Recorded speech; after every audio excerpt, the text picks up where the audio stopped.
প্রচণ্ড গরম, আর এই গরমের মধ্যে আমের দাম ভীষণ কম। এখন যেহেতু নওগাঁ আমের রাজধানী হয়েছে, তো নওগাঁতে আম অ্যাভেলেবল। 10 টাকা 15 টাকা কেজি হলে এখানে খুবই ভালো ভালো জাতের আম পাওয়া যাচ্ছে। এই আমগুলো হচ্ছে খুদি খিরসা আম্মু সকালে গিয়ে কিনে আনলো।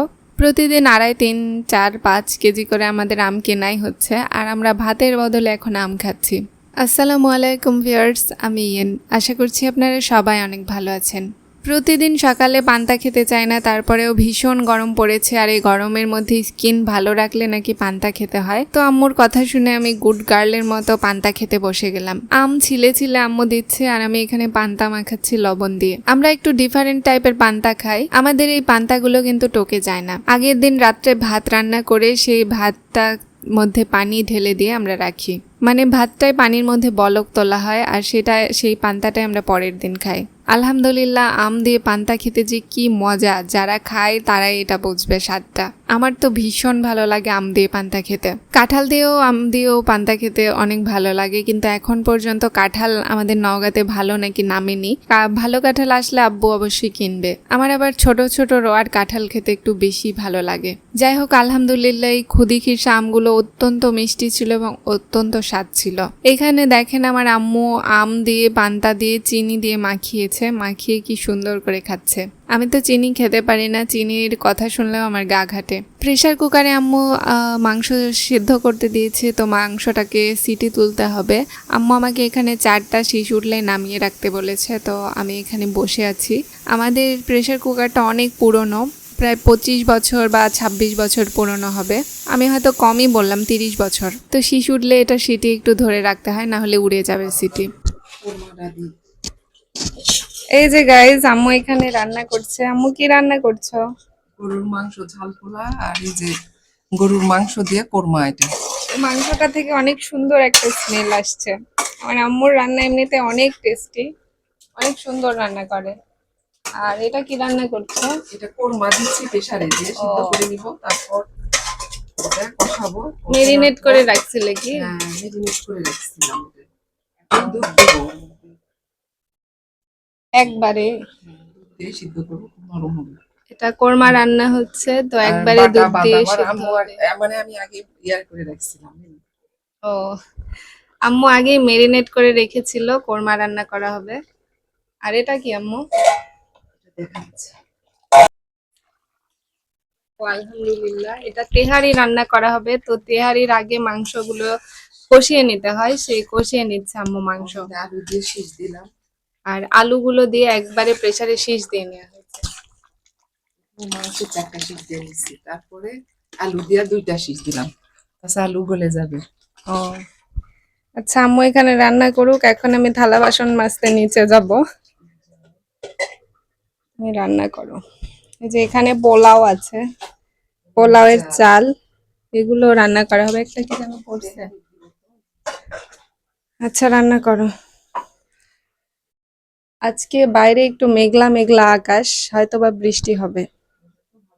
আমাদের ঝাল মাংস রান্না করা শেষ, এখন রান্না করা হচ্ছে তেহারি। তেহারি তো আমার ভীষণ প্রিয় একটা খাবার। আমি যখনই মাংস হয় বাসায়, তখনই আম্মুকে বলি তেহারি বানাও। গরুর মাংস আর খাসির মাংসের তেহারিটা একটু বেশি ভালো লাগে। বাসায় যেহেতু গরুর মাংস ছিলই, তো আম্মুকে আমি বলেছিলাম তেহারি বানাতে। আম্মু 1 কেজির মতো মাংস রেখেছিল, সেটা দিয়ে আজকে খুব সুন্দর করে তেহারি রান্না করেছে। আলহামদুলিল্লাহ, এই তেহারিটার গন্ধে পুরো ঘর মেতে গেছে, মানে এত সুন্দর একটা গন্ধ।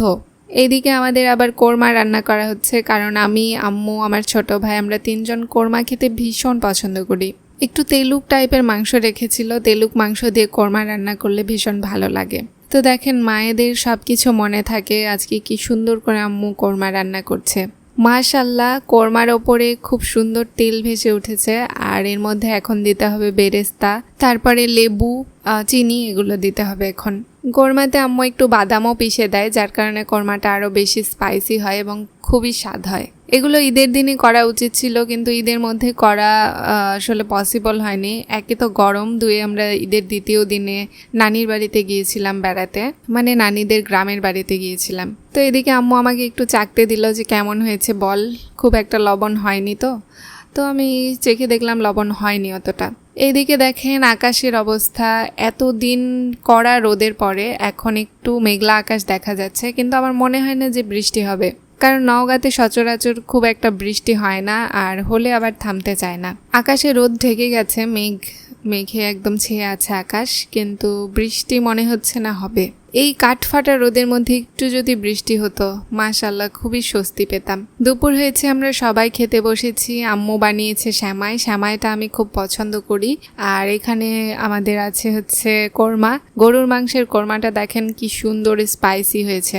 কোরমাতে আবার কিসমিসটা আমি খুব পছন্দ করি, এর জন্য কিসমিস দিয়েছে আজকে। আর এখানে আছে তেহারিটা মাশাআল্লাহ এত সুন্দর একটা গন্ধ আসছে তেহারি থেকে। আলহামদুলিল্লাহ, এই তেহারি খুবই সুন্দর হয়েছে এবং খেতেও অনেক সুস্বাদু হবে। আমি এখানে বসে আছি আম্মুর পাশে, আর গরমে অবস্থা খুবই খারাপ। এত গরমের মধ্যে এত স্পাইসি খাবার আসলে খাওয়া উচিত না, কিন্তু আজকে খুব ইচ্ছে হচ্ছিল, এজন্য আম্মু বানালো। আমি আলু পছন্দ করি, তো 2টা আলু নিয়েছি। আর মাংসটা খুব সুন্দর সেদ্ধ হয়েছে। তেহারি রান্নার সময় মাংসটা যত সেদ্ধ হয় তেহারিটা কিন্তু তত টেস্টি হয়। চিনি গুঁড়া চাল দিয়ে এই তেহারির জাস্ট অস্থির। এই চালগুলো আমাদের গ্রামের বাড়ি থেকে আনা হয়েছিল, তো গ্রামের বাসার চাল বুঝতেই পারছেন কতটা মজা হয়। আমি আলু পছন্দ করি জন্য আম্মু আরেকটা আলু আমাকে দিয়ে দিল। তেহারির আলুটা ভীষণ ভালো লাগে খেতে। আলহামদুলিল্লাহ, তেহারিতে একটু মাংস বেশি হয়েছিল, তো বেশি মাংস দিয়ে তেহারি খেতে অনেক মজা লাগে। তেহারির মাংসগুলো খাওয়ার পরে আমি একটু কোরমা নিয়েছি। কোরমাতে 3 পিস মাংস আম্মু আমাকে দিয়েছে। 3 পিস মাংস আর একটা তেলের ডুম নিয়েছিলাম। ডুম তেলগুলো আমার খেতে অনেক ভালো লাগে। কোরমাটা মাশাআল্লাহ অনেক ভালো হয়েছিল, কিন্তু সত্যি কথা বলতে কি তেহারির সাথে কোরমাটা যাচ্ছে না, কারণ কোরমা সবসময় সাদা পোলাওয়ের সাথে ভালো লাগে। তেহারি আর পোলাওয়ের কম্বিনেশনটা যাচ্ছে না। আমার ছোট ভাই খুব জেদ করছিল, ওই জন্য আজকে কোরমাটা রান্না করা হয়েছে। যাই হোক, মাশাআল্লাহ আলহামদুলিল্লাহ অনেক অনেক অনেক মজা হয়েছে। মহান আল্লাহর অনেক শুকরিয়া যে আজকে এত ভালো ভালো খাওয়ার তৌফিক দান করলেন। আলহামদুলিল্লাহ। গরমের মধ্যে একটু কম স্পাইসি খাবার খাওয়া উচিত, কিন্তু সব সময় তো আর পসিবল হয় না, কারণ যেহেতু ঈদ গেল, এখনও অনেকের ঈদ শেষই হয়নি, আর আমাদের ঈদ শেষ হয়ে গেছে। মধ্যবিত্ত জীবনে ঈদ আসলে বেশি দিন থাকে না, ঈদের দিনটা ঈদ থাকে, তারপর থেকে আমাদের স্ট্রাগল শুরু হয়ে যায়। মাশাআল্লাহ, কোরমার ঝোলটা জাস্ট অস্থির লাগে আমার খেতে, কারণ কোরমার ঝোলটা বেশি মজা হয়। কোরমার মাংসগুলো অনেক ভালোই সেদ্ধ হয়েছিল, কিন্তু চিনি দেওয়ার কারণে একটু শক্ত শক্ত লাগছিল আমার। সব থেকে খাসির মাংসের কোরমাটা বেশি ভালো হয়, একটু নরম নরম লাগে। গরুর মাংসের কোরমাটাও ভালো হয়। তো এইটা ছিল আমাদের দুপুরের খাবার। দুপুরের খাওয়া শেষ করে আমি একটু শ্যামাই নিলাম। আমি যেহেতু মিষ্টি কম খাই, অল্প একটু শ্যামাই নিলাম। হঠাৎ করে আম্মুর অনেক অ্যালার্জির সমস্যা হচ্ছিল, তো সন্ধ্যার দিকে আম্মুকে নিয়ে গেলাম একটু ডাক্তারের কাছে। স্ক্যাবিসের সমস্যা এই গরমের মধ্যে যে কি ভয়ানক, এটা যাদের আছে তারাই বুঝতে পারে যে স্ক্যাবিস কতটা ভয়ানক। আজকে তীব্র একটা গরম পড়েছে, কোথাও গিয়ে শান্তি নেই, একটু দাঁড়াচ্ছি সেখানেও শান্তি নেই। এলোপ্যাথি সমস্ত ওষুধ খাওয়া শেষ, তো এখন হোমিওপ্যাথিক ওষুধ খেতে আম্মুকে নিয়ে যাচ্ছি। আমি সবসময় হোমিওপ্যাথিক ডাক্তারের কাছে যাই, কারণ সেই ট্রিটমেন্টগুলো আমার খুবই কাজে লাগে এবং আমার খুবই ভালো লাগে হোমিওপ্যাথিক ট্রিটমেন্ট। এখনও দেখেন এদের ঈদ শেষ হয়নি, ক্লাবের সাইড দিয়ে আমরা হেঁটে যাচ্ছি। আমাদের বাসা থেকে 20 মিনিটের দূরত্বে এই ডাক্তারখানাটা। তো আমি আর আম্মু আসলাম, তারপর ডক্টরকে দেখালাম। ডক্টর আমাদেরকে কিছু ওষুধ দিল, আর তারপরে আমরা আবার আমাদের বাসায় ব্যাক করলাম। রাত্রে রিক্সাও পাওয়া যাচ্ছিল না, দেখেন এখন পর্যন্ত দোকানপাটও খোলা হয়নি, এখনো মানুষের ঈদ আছে, ঈদ শেষ হয়নি। তো আজকের ব্লগটা আর বড় করবো না, এখানেই শেষ করছি। সবাই ভালো থাকবেন, সুস্থ থাকবেন, আল্লাহ হাফেজ।